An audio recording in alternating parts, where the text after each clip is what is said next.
في العاب بتعدي، في العاب بتتخلد، لكن جي تي اي 6 مش مجرد لعبه، دي ثوره في عالم الجيمنج. كلنا بنتكلم عن جي تي اي 6 وكلنا مستنيين اللحظه اللي تنزل فيها اللعبه، وانا هنا النهارده عشان اقول لك كل التفاصيل عن اللعبه اللي هتغير كل حاجه عن الالعاب، القصه، الشخصيات، العالم المفتوح والجرافيكس الخيال. خليك معايا عشان اقول لك كل نقطه. قبل ما نبدا ما تنساش تضغط على زر اللايك والاشتراك في القناه وتفعيل زر الجرس عشان يوصلك كل حاجه عن القناه. يلا بينا نبدا. قبل ما نتكلم عن جي تي اي 6 لازم نرجع لورا شويه ونشوف تاريخ السلسله دي.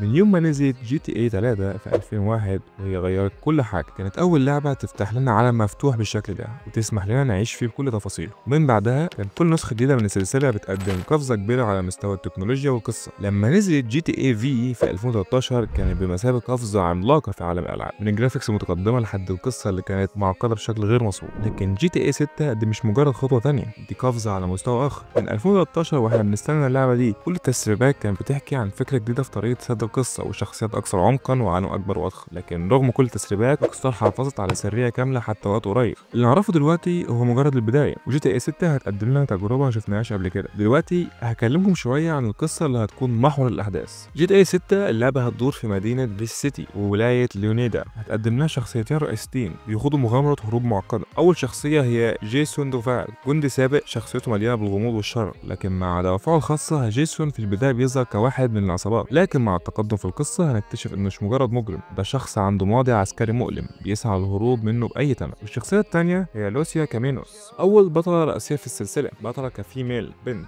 لوسيا خرجت من السجن بعد ما اتورطت في جريمه كبيره، وهي دلوقتي بتسعى لبدايه جديده بعيدا عن ماضيها. لكن مع مرور الوقت نكتشف انها مش قادره تخرج من دائره الجريمه بسهوله. لكن اللي هيخلي القصه دي فريده هو ان العلاقه بين جيسون ولوسيا مش هتكون اكثر من مجرد شراكه اجراميه، هي قصه حب مليانه بالتوترات والصراعات النفسيه. القصه هتكون مستوحاه من بوني وكلايد، ولو عايز تعرف مين هما بوني وكلايد سيب لي كومنت في التعليقات. وزي ما كنت بقول القصه هتكون مستوحاه من بوني وكلايد، وده هيدي ليها بعد انساني عميق بخلاف القصه التقليديه عن العاب الجريمه. اللي هيميز جي تي اي 6 عن اي جزء تاني هو العالم المفتوح. روك ستار اكدت ان الخريطه هتكون اكبر بكتير من جي تي اي وهي هتغطي ولايه لونيديا بالكامل اللي هي مستوحاه من ولايه فلوريدا في امريكا. العالم ده مش بس ضخم، ده حي متنوع ومليان تفاصيل عميقه. هتقدر تنتقل بين مدن كبيره زي فيس سيتي وتروح مناطق ريفيه زي جير سيرفيس، وتقدر تروح لجزر زي لونياكيز اللي هتخليك تشعر وكأنك عايش في عالم حقيقي. مستوى التفاصيل هيفوق كل التوقعات، زي انك هتقدر تمشي في الشوارع وتلاقي الناس مش بس ماشيه، لكن كل واحد فيهم عنده حاجه خاصه بيه في المدينه. هتلاقي ناس شغالين في مطاعم، ناس بتسوق سيارات، وحتى لو حصلت جريمه الشرطه هتتفاعل بسرعه مع الوضع. لكن مش بس كده، جي تي اي 6 هتقدم لنا تغيرات ديناميكيه في العالم ده مع مرور الوقت. اصلا هيأثر على اسلوب اللعب، زي المطر اللي هيغير طريقه القياده او الرياح اللي هتأثر على الطيارات، وده هيخلي التجربه مش بس اكثر واقعيه لكن اكثر تحديا. يعني هتلاقي انك مش لوحدك في العالم ده، هيكون في NPC.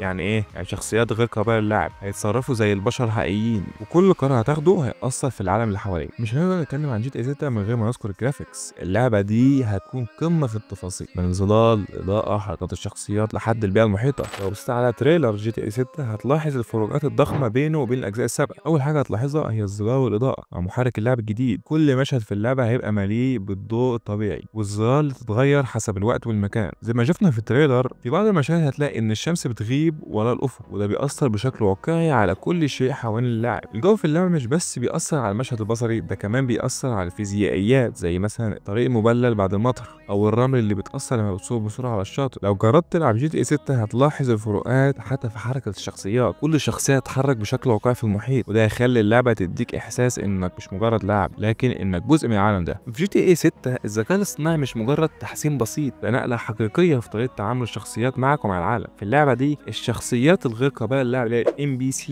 مش بس هيمشوا في الشوارع، لكن هيتفاعلوا مع الاحداث اللي حواليهم بشكل واقعي. يعني ازاي؟ يعني لو بدات تعمل مشاكل في حي معين هتلاقي ان الشرطه تبدا تتبعك بشكل ذكي اكثر، مش بس هيطاردوك لكن هيحاولوا يتوقعوا تحركاتك بناء على تصرفاتك السابقه. مش بس كده، ده انت لو هربت وركبت عربيتك هتلاقي الشرطه بتستخدم تكتيكيات معقده لقطع الطريق عليك. اما لو كنت في حي هادي وبدات تتعامل مع الناس بشكل ودي هتلاقي انهم هيتفاعلوا معاك بشكل افضل. ممكن تلاقي الناس بتقول لك الصبح صباح الخير، او حتى الناس بتعرض عليك مساعدات. ده كله فضل الذكاء الاصطناعي المتطور اللي بيخلي العالم ده حي بجد.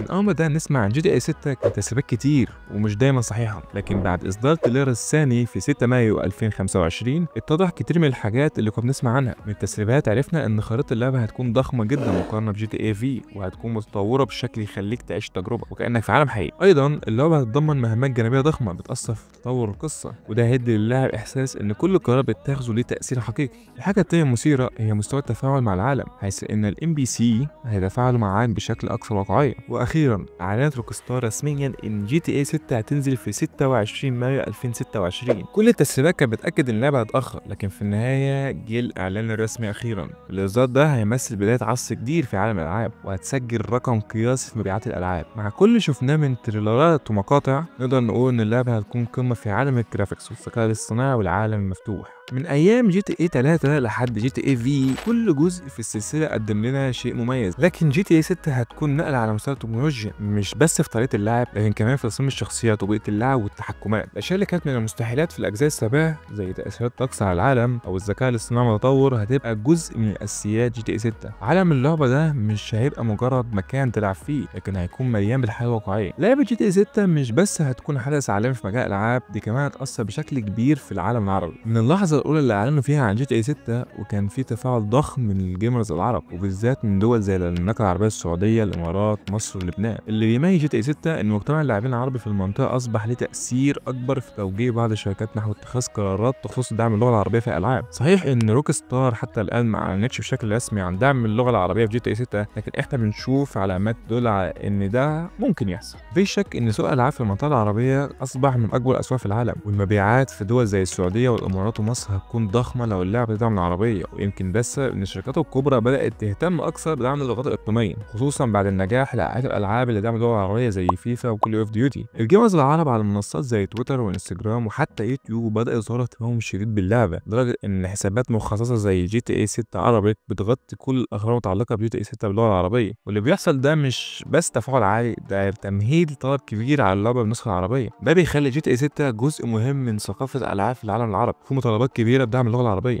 من خلال التعليقات اللي ظهرت على وسائل التواصل الاجتماعي، الناس مش بس عايزين يقدروا يتواصلوا مع الشخصيات في اللعبه، لكن كمان عايزين يكون عندهم تجربه محليه وغير في العالم المفتوح في فيس سيتي وروناديا. الذكاء الاصطناعي اللي هيكون جزء من جي تي اي 6 هيخلي التجربه اكثر واقعيه، بحيث لو اللعبه دعمت اللغه العربيه هتكون قادر على التفاعل مع الشخصيات بطريقه اكثر سلاسه. وده مش بس هيوفر تجربه لعب افضل، ده كمان هيساعد اللعبه انها تكتسب قاعده جماهيريه اكبر في المنطقه. وبالرغم من التحديات الكبيره في تعريب الالعاب زي المحتوى المخل في بعض الاحيان او الكلمات اللي قد تكون غير مناسبه لبعض الثقافات، الا ان الشركات بدات تستجيب لهذا التحدي من خلال تعديل بعض التفاصيل لضمان ان اللعبه تكون مناسبه لجميع الاعمار والثقافات. في النهايه نجاح جي تي اي 6 في السوق العربي هيعتمد بشكل كبير على كيف ستتعامل روك ستار مع هذا التحدي، وكلما زاد التفاعل من جمهورنا زاد فرص حدوث ده. لو جي تي اي 6 هتدعم اللغه العربيه، ده هيكون بدايه جديده لعالم الالعاب في المنطقه، هتكون اول لعبه عالميه بهذا الحجم وتتواصل مع الجمهور العربي بشكل مباشر، وده هيفتح المجال لمزيد من الالعاب العالميه تقدم تجربه افضل لنا في المستقبل. بس ده كله بيرجع لنا الجمهور العربي. الجيل الجديد من الالعاب في طريقه، وجي تي اي 6 هي اللي هتكون بطل اللعبه. اللعبه دي مش مجرد اضافه جديده لسلسله مشهوره، ده هتغير الطريقه اللي بتتفاعل بيها مع الالعاب. الانتظار كان طويل، ولكن هتكون انها تستحق. لما تنزل جي تي اي 6 هتكون حديث العالم، كل واحد فينا يدخل في مغامره هائله داخل عالم مليان بالحياه والتحديات والمفاجآت. لو عجبك الفيديو ما تنساش تعمل لايك وتشترك في القناه وتفعل الجرس عشان يوصلك كل جديد. انا جيمي وسلام.